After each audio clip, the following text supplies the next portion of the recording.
Nous voici déjà au troisième dimanche de Carême.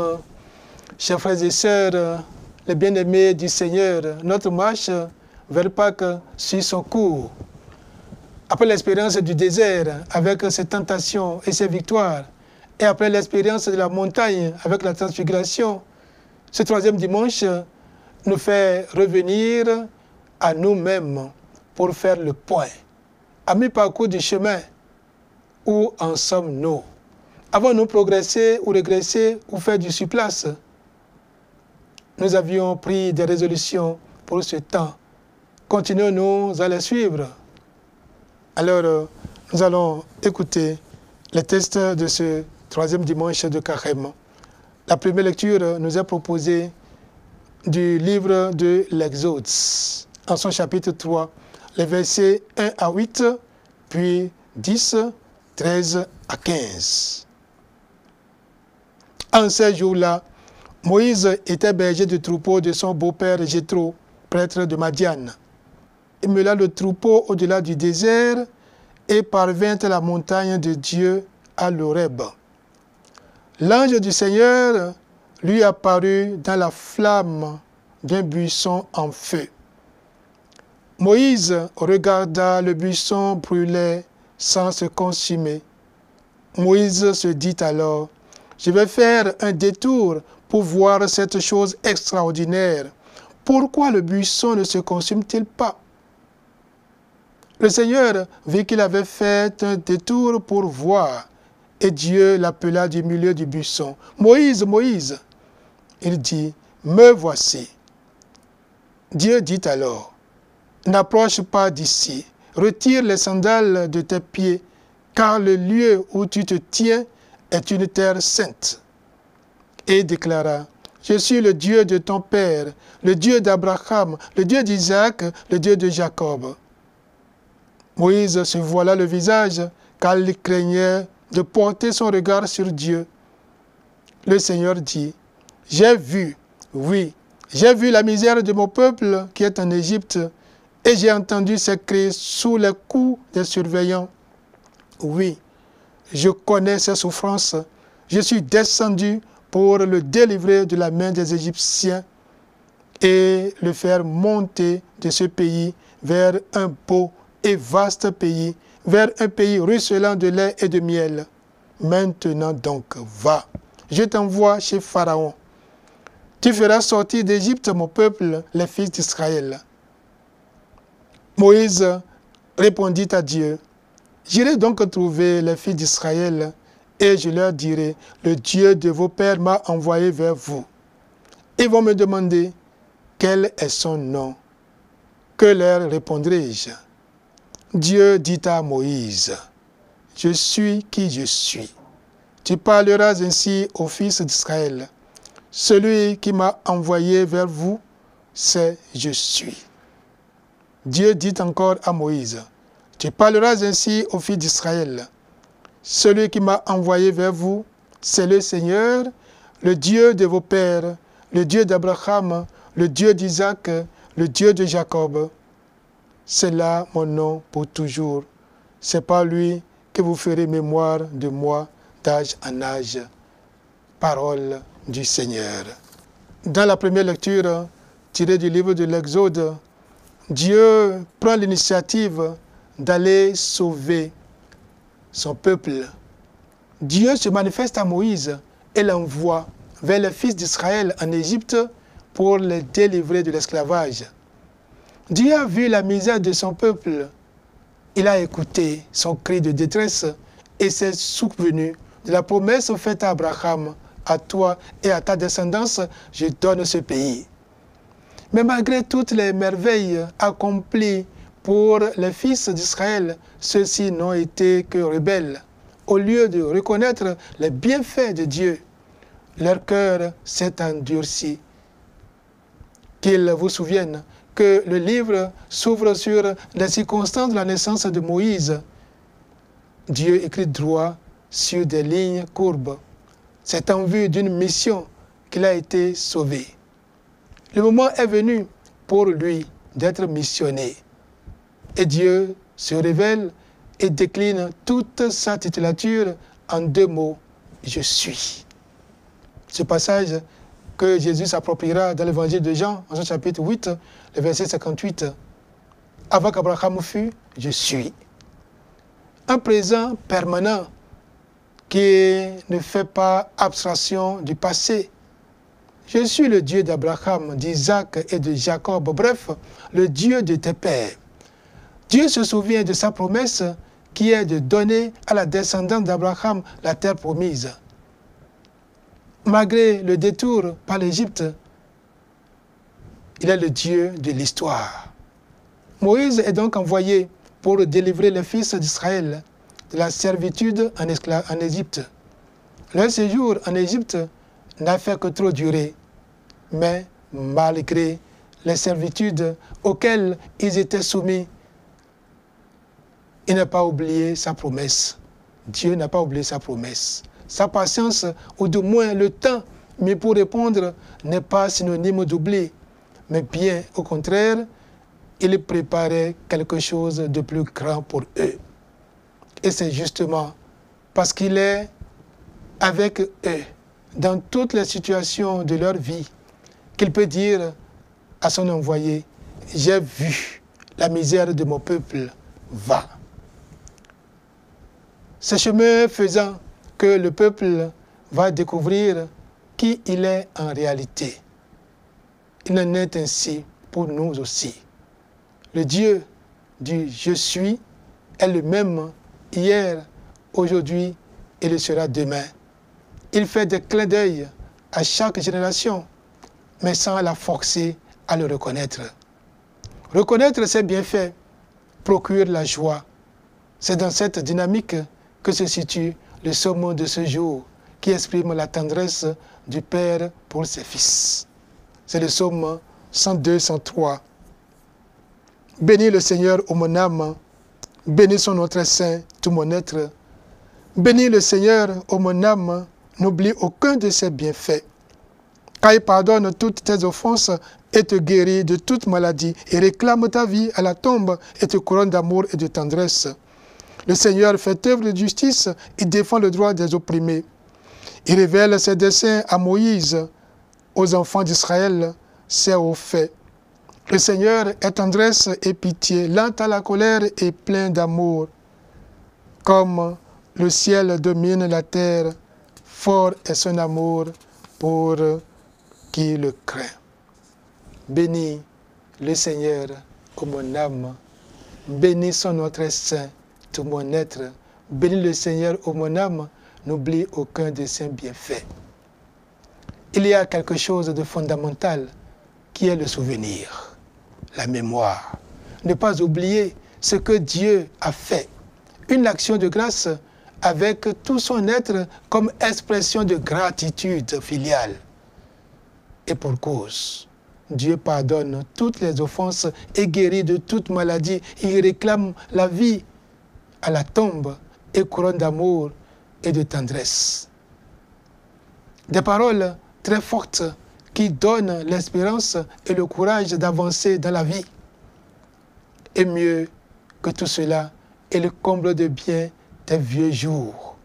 Tu renouvelles comme l'aigle ta jeunesse et te sort de l'abîme et te fait contempler à nouveau la lumière.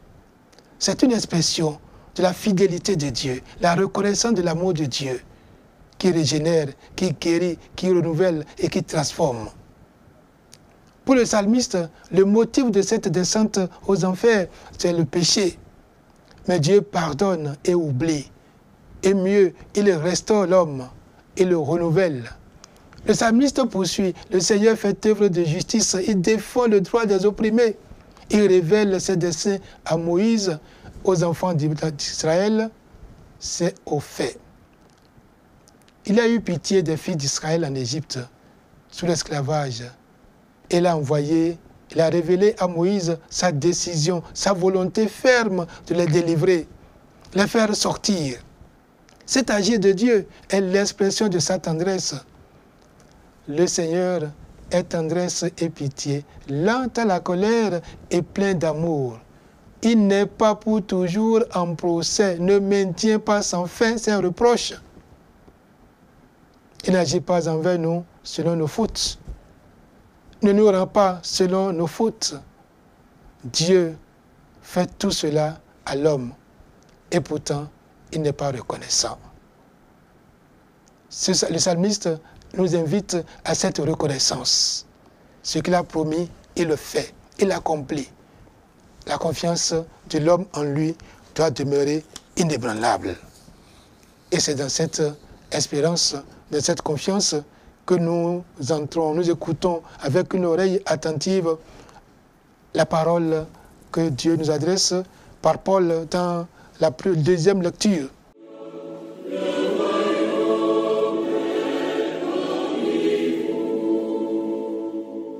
Tiré de la première lettre de Saint Paul apôtre aux Corinthiens, au chapitre 10, versets 1 à 6, puis 10 à 12. Frères, je ne voudrais pas vous laisser ignorer que lors de la sortie d'Égypte, nos pères étaient tous sous la protection de la nuée et que tous ont passé à travers la mer. Tous, ils ont été unis à Moïse par un baptême dans la nuée et dans la mer. Tous, ils ont mangé la même nourriture spirituelle. Tous, ils ont bu la même boisson spirituelle, car ils buvaient à un rocher spirituel qui les suivait, et ce rocher, c'était le Christ. Cependant, la plupart n'ont pas su plaire à Dieu. Leurs ossements, en effet, jonchèrent le désert. Ces événements devaient nous servir d'exemple pour nous empêcher de désirer ce qui est mal, comme l'ont fait ces gens-là. Cessez de récriminer, comme l'ont fait certains d'entre eux. Ils ont été exterminés. Ce qui leur est arrivé devait servir d'exemple. Et l'Écriture l'a raconté pour nous avertir, nous qui nous trouvons à la fin des temps. Ainsi donc, celui qui se croit solide, qu'il fasse attention à ne pas tomber. Parole du Seigneur. Fais attention à ne pas tomber. Saint Paul fait constater que malgré les bienfaits de Dieu à l'homme, celui-ci est ingrat. Cependant, la plupart n'ont pas su plaire à Dieu. Leurs ossements, en effet, jonchèrent le désert, dit l'apôtre. Ces événements devaient nous servir d'exemple pour nous empêcher de désirer ce qui est mal, comme l'ont fait ces gens-là. Cessez de récriminer, comme l'ont fait certains d'entre eux. Ils ont été exterminés. Ce qui leur est arrivé devait servir d'exemple. Et l'Écriture l'a raconté pour nous avertir, nous qui nous trouvons à la fin des temps. Ainsi donc, celui qui se croit solide, qu'il fasse attention à ne pas tomber. Il s'agit d'un appel à la conversion, accueillir la parole de Dieu et se laisser transformer par elle et devenir des hommes et des femmes nouveaux. Tout autant que nous sommes, nous aimons qu'on nous fasse du bien. Dieu ne veut pas nous laisser dans nos égarements. Et c'est pourquoi il nous a offert ce temps de grâce pour que nous nous souvenions de ses bienfaits, de sa tendresse et surtout de son amour. Accueillons ce temps avec reconnaissance et revenons à lui de tout notre cœur, de tout notre être. Il est toujours prêt à nous pardonner. Suivons-le. Suivons les paroles de Jésus dans l'Évangile.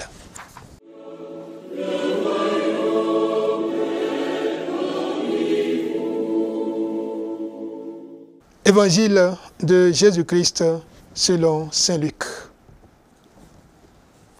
Au chapitre 13, versets 1 à 9. Un jour, des gens rapportèrent à Jésus l'affaire des Galiléens que Pilate avait fait massacrer, mêlant leur sang à celui des sacrifices qu'ils offraient. Jésus leur répondit, « Pensez-vous que ces Galiléens étaient de plus grands pécheurs que tous les autres Galiléens pour avoir subi un tel sort? Eh bien, je vous le dis, pas du tout. Mais si vous ne vous convertissez pas, vous périrez tous de même. » Et ces 18 personnes tuées par la chute de la tour de Siloé, pensez-vous qu'elles étaient plus coupables que tous les autres habitants de Jérusalem? Eh bien, je vous le dis, pas du tout.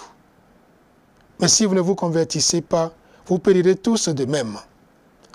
Jésus disait encore cette parabole. Quelqu'un avait un figuier planté dans sa vigne. Il vint chercher du fruit sur le figuier et n'en trouva pas. Il dit alors à son vigneron, « Voilà 3 ans que je viens chercher du fruit sur ce figuier et je n'en trouve pas. Coupe-le.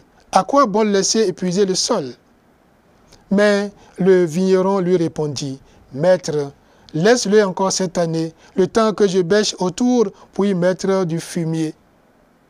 Peut-être donneras-tu du fruit à l'avenir, sinon tu le couperas. » Cette péricope de Luc se situe dans le contexte des signes des temps qui invitent à la conversion, au renoncement et à un retour à Dieu. Les drames évoqués sont un appel à la conversion. L'histoire des Galiléens massacrés par Pilate et celle des personnes tuées par la chute de la tour de Siloé sont des appels de Dieu à la conversion. En ces termes, « Et si vous ne vous convertissez pas, vous périrez tous de la même manière, dit Jésus. » Sommes-nous meilleurs que ceux qui sont victimes des catastrophes naturelles ou de la méchanceté des hommes? Nous sommes plutôt appelés à saisir le temps qui nous est donné de vivre comme un moment privilégié de préparation de notre salut. Laisse-le encore cette année, le temps que je bêche autour pour y mettre du fumier. Peut-être donnera-t-il du fruit à l'avenir, sinon tu le couperas, dit le vigneron. Ainsi l'homme devient-il l'espérance de Dieu.